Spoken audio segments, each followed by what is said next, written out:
In the spring of 1927, the United States Army Corps of Engineers flooded an entire valley in the Ozark Mountains. They didn't do it because of a disaster. They didn't do it to save lives. They did it on purpose. And the people who lived there, the farmers, the mill workers, the families who had been in those hollows for 5 and 6 generations, they were told to leave. Most of them did. Some of them refused. And the ones who refused, they saw what was under the water before it rose. What they described in private letters, in courthouse depositions, in conversations that got passed down through families for the next 100 years, has never made it into a single official history of the Ozark Reservoir projects. Not one word. I want to tell you what they said. But first, I need you to understand something about the Ozark valleys that were flooded in the 1920s. Because the official story, the one about flood control and navigation and federal infrastructure, that story has a very specific hole in it. And the hole is this. The Army Corps began surveying those valleys in 1921. By 1923, local newspapers were already reporting that the survey teams had found something in the bluffs along the river, something that wasn't supposed to be there, something that the survey reports, which I have read, and which you can still access in fragments through the National Archives, describe only as structures of uncertain origin and considerable age. Uncertain origin, considerable age. 6 words, buried in a footnote, in a document almost nobody has ever read. That's where this story starts. To understand what was lost in 1927, you need to understand what the White River Valley looked like before the dam. Not the sanitized version, the real one.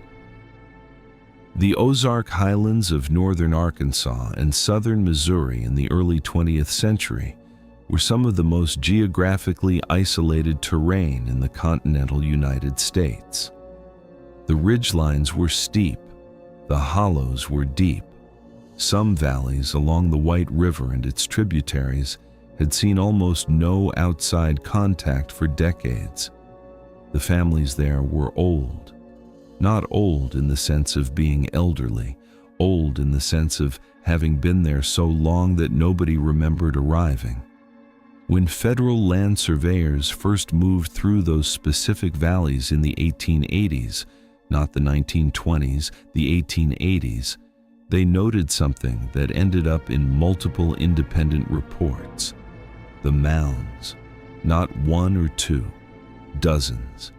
Earthen structures along the bluff lines above the river, some low and nearly indistinguishable from the natural terrain, others rising 15, 20, 30 feet above the valley floor. The surveyors noted them, measured some of them, and then moved on, because in the 1880s, mounds in the American interior were considered unremarkable. The standard interpretation was already in place by then. Mound builders, pre-Columbian culture, simple earthworks, no further investigation required. But the families who had lived in those valleys for generations, they didn't call them mounds. They called them the old hills, and they had rules about them. You didn't farm them. You didn't dig into them. You didn't build on them. Not because of superstition exactly, but because of what the oldest families said had happened to the people who tried, what they found when they dug. I want to read you something. This is from a letter written in 1924 by a man named Elbert Caudle. He was a farmer in Carroll County, Arkansas. His family had been in the White River Valley since before the Civil War. He wrote this letter to his brother in Missouri after the Army Corps surveyors came through his land for the second time. He wrote, and I'm paraphrasing here, but not by much, They came back to the old hill on the south pasture. There were 4 of them this time, and they had equipment I didn't recognize. They stayed 3 days. When they left, they didn't say what they found. But one of the younger men stopped at the fence on his way out, and he told me they were going to recommend the valley for the reservoir project. I asked him why this valley specifically.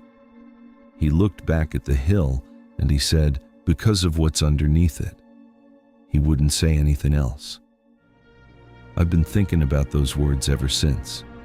Because of what's underneath it. That letter is real. I will link the archive source in the description. Now, what was underneath it? Between 1921 and 1926, the Army Corps of Engineers conducted 14 separate geological and topographical surveys of the upper White River Basin.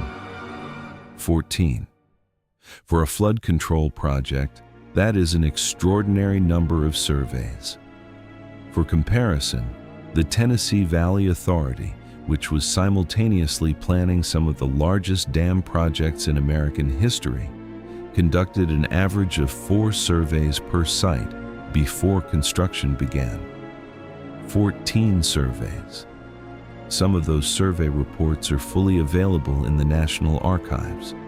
Others exist only as summary documents. The detailed field notes have been separated from the main files, cataloged under different reference numbers, or marked as transferred to other agencies. I spent considerable time with the ones that are accessible. And here's what I found.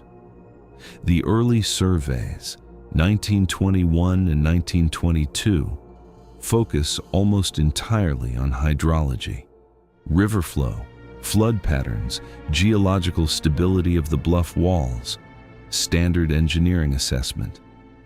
The 1923 survey is different. It's longer. The field notes run to more than 200 pages, where the previous surveys averaged 30 to 40. And starting around page 60, the focus shifts. The surveyors begin documenting the mound structures along the valley walls in unusual detail. They're measuring them, photographing them, describing their construction. And the language they use is not the language of engineers describing natural earthworks.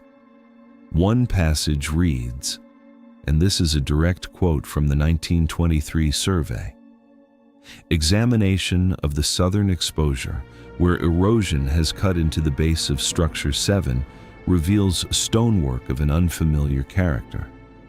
The stones are fitted without visible mortar, yet the joints are so precise as to suggest either a binding material that is completely degraded or a technique of cutting and placement beyond what we associate with known pre-contact construction in this region." Beyond what we associate with known pre-contact construction. These are federal engineers, writing in an official survey document. In 1923, they weren't romantics, they weren't treasure hunters, they were describing what they saw. And what they saw didn't fit. But the stonework isn't what stopped me. It's what they found inside Structure 7. The 1923 survey documents a partial excavation of the eroded southern face of the mound they designated Structure 7. The erosion had already opened a section of the interior. The surveyors didn't have to dig, they just had to look. Inside the eroded cavity, they documented 3 things. First, a brick-lined interior chamber, roughly rectangular, with an arched ceiling. The bricks were described as fired at high temperature, denser than modern commercial brick, uniform in dimension. Second, artifacts. The survey lists, without further description, copper fragments, worked stone pieces, and what the lead surveyor called object of unidentified metal, dark in color, heavier than iron by the surveyor's estimate, not magnetic. Third, skeletal remains. The survey note on this point is brief, deliberately brief, I would argue. It reads, "Partial skeletal material recovered from the chamber floor. Femoral shaft segment measures 26 inches. Nature and origin of remains to be assessed by appropriate authority. 26 inches. A standard adult human femur is between 17 and 20 inches. 26 inches. I want you to hold that number. In January of 1926, 14 months before the first gates of the dam closed, the Army Corps of Engineers did something that had no engineering justification. They sent a second team into the valley, not surveyors, not hydrologists, a different kind of team. The documentation on this team is sparse. What exists in the National Archives is a single requisition order dated January 9, 1926, authorizing the deployment of what is listed as a special assessment unit to the White River Basin project area. The requisition lists equipment, shovels, picks, wooden crating material, straw packing, and something listed only as field preservation supplies. Field preservation supplies. That's the kind of equipment you bring when you're planning to remove something fragile, something that needs to be packed carefully, transported without damage. The local families noticed them immediately. They weren't like the engineering teams. They didn't set up transits or string survey lines. They went directly to the mounds, the old hills. A woman named Vera Hutchins, who was 19 years old in 1926 and who gave a recorded oral history interview to the University of Arkansas Folklore Project in 1971. That recording still exists. I have listened to it. Described watching the team from her family's farmhouse on the ridge above the valley. She said, and I'm quoting the transcript directly, "There were maybe 8 or 10 of them. They worked at the big hill for 3 days straight, morning to dark. On the second day, they brought up the wagon and they loaded crates onto it. Big crates, long ones. And they covered them with canvas before they brought them down the path where we could see. Long crates, covered before anyone could see what was inside." Vera Hutchins said her father walked down to speak with the team leader on the third day. She said her father came back to the house and didn't speak for the rest of the evening. She asked him the next morning what the man had told him. He said, "They found the old ones, and they're taking them somewhere they won't be found again." The old ones. That phrase didn't come from a book. It didn't come from a documentary. It came from a farmer in Carroll County, Arkansas in 1926, repeating what a federal official had told him about what his team had just removed from a mound that was about to go underwater. Now, I need to tell you about the size of what they found, because Vera Hutchins wasn't the only witness. In the months between the special assessment team's visit and the actual flooding of the valley, something unusual happened in the communities along the White River. People started talking, not loudly, not publicly. The federal presence in the valley by 1926 was significant enough that open discussion carried risk. Land condemnation proceedings were already underway. Families who cooperated with the relocation process received fair compensation. Families who caused problems did not. But in private, in letters, in conversations after church, in the kind of talk that happens between neighbors who know they're about to lose everything they've ever known, the story circulated. I've spent years tracking the documentary residue of that story. What survives is fragmentary, but the fragments are consistent. A letter from a man named Horace Dunbar, to his cousin in Springfield, Missouri, written in March of 1926. The government men took 3 wagon loads out of the hill by the South Creek. Nobody was supposed to watch, but everybody did. The boxes were long, longer than a man. 2 men couldn't reach across the width of some of them. Make of that what you will, longer than a man. 2 men couldn't reach across the width. A deposition filed in a land compensation dispute in Baxter County, Arkansas, in 1927, a legal document filed in a courthouse, signed under oath, contains the following statement from a farmer named James Lyle Brannock. I observed federal personnel removing materials from the earthen structure on the north pasture of my property on or about February of last year. Among the materials removed were what appeared to be human skeletal remains of extraordinary dimensions. I estimate the leg bone of one specimen at no less than 2 feet in length. I reported this observation to the county assessor at the time. 2 feet, that's 24 inches.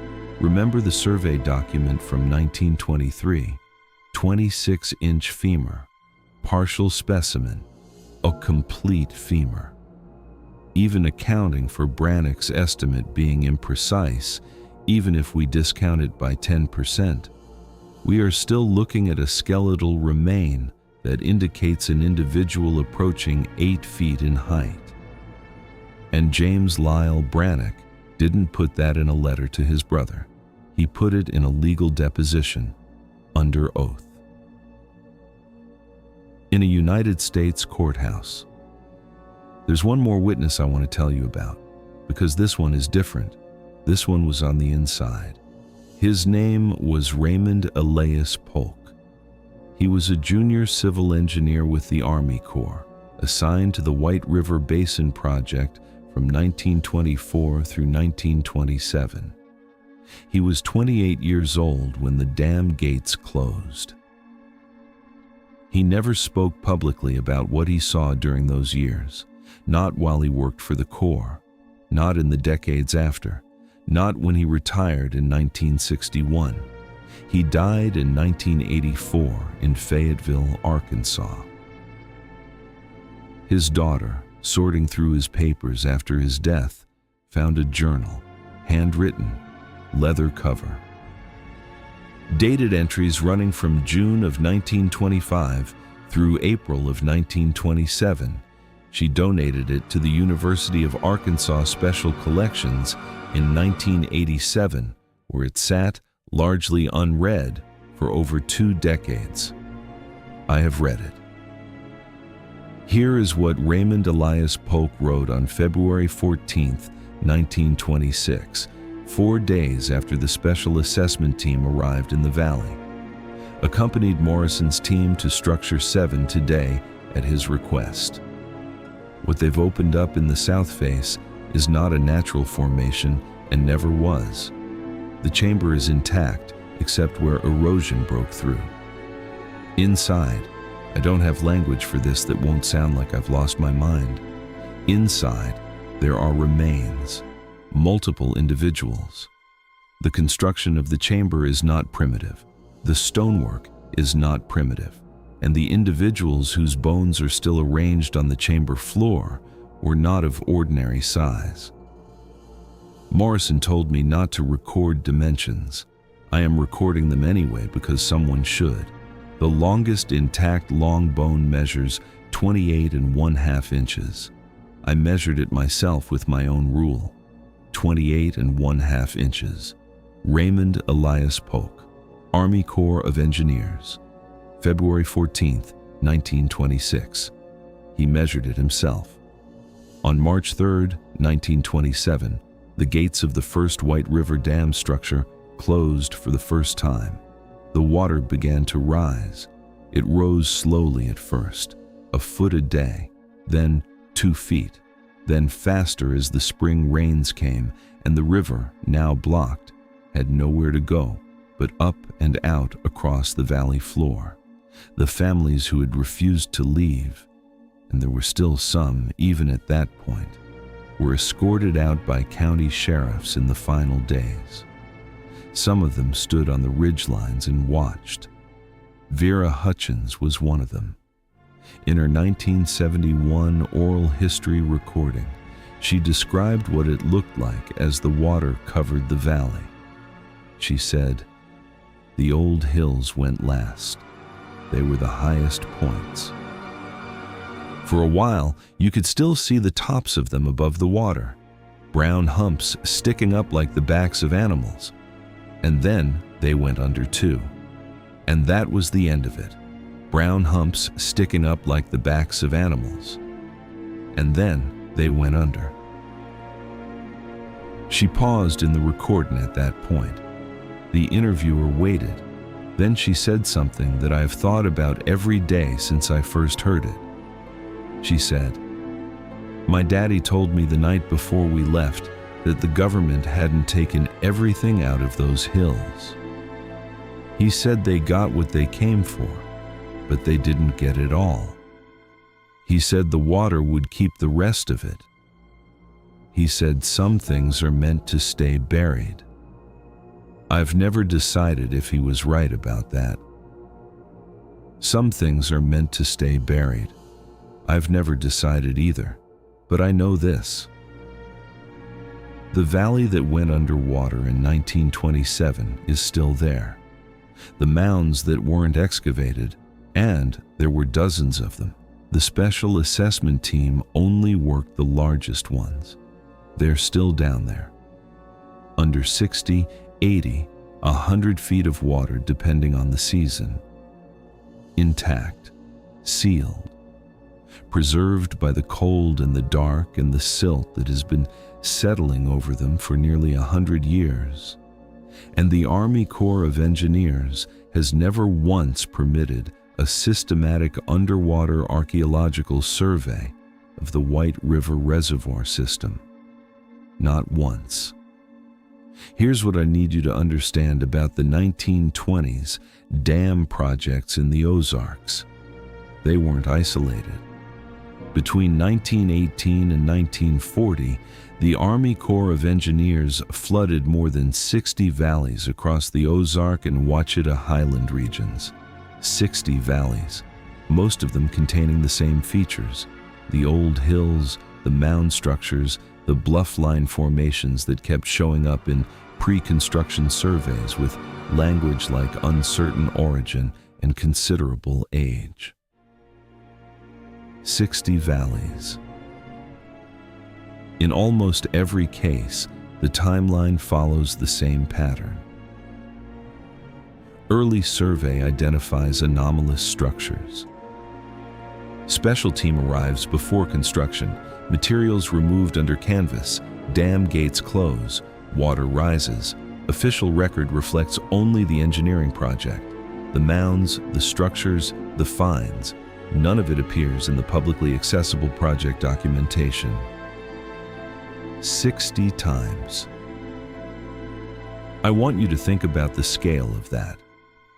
If the new Madrid earthquake of 1811 was a single window, briefly opened, quickly closed, then the Ozark Dam projects of the 1920s and 30s were something else entirely. They were a systematic operation. 60 valleys, 60 sets of mounds, 60 opportunities to remove what was inside them before the water covered the evidence permanently. And at the end of it, the valleys are flooded, the mounds are underwater, the materials are gone. And the official story is that we built reservoirs for flood control, which we did. We also did something else. In the summer of 2003, during an unusual drought, the water level in Bull Shoals Lake in northern Arkansas dropped by 31 feet, 31 feet lower than normal, and people started seeing things they had never seen before. Stone foundations along what had once been the valley floor, chimney stacks, the remains of farmhouses, a church with its walls still standing, The photographs from that summer circulated widely. People were moved by them. The ghost towns under the water, the lost communities, the lives that had been submerged. What the photographs didn't show, what nobody was looking for because nobody knew to look, were the older structures that the drought also briefly exposed. I've spoken with 2 people who were at Bull Shoals that summer and who walked the exposed valley floor. Both of them, independently, without knowing the other, had said the same thing, described the same feature along the northern bluff line. Stone construction, not farmhouse stone, older, fitted without mortar. Arched openings in the bluff face, partially collapsed, partially filled with silt. One of them took photographs. She still has them. She showed them to a geology professor at the University of Missouri, who told her they were natural limestone formations. She told me she didn't believe him. I don't believe him either. The water came back up that autumn. The bluff lines went back under. The arched openings disappeared again beneath the surface, and Bull Shoals Lake went back to being a beautiful reservoir in the Ozark Highlands where people fish and boat and swim in water that is, depending on the season, between 80 and 110 feet deep. And somewhere under that water, in the silt and the cold and the dark, the old hills are still there, waiting. The way buried things always wait. If your family is from the Ozark region, if you've heard stories about what was in the valleys before the water, if someone in your family remembered what the old hills looked like before they went under, leave it in the comments. The institutional record was closed a long time ago. But the private memory, the kind that passes from a father to a daughter standing on a ridgeline watching the water rise, that kind of record is harder to flood. That's what this channel is here to document. Subscribe, because the White River Valley is one thread, and the thread goes much further than 1927.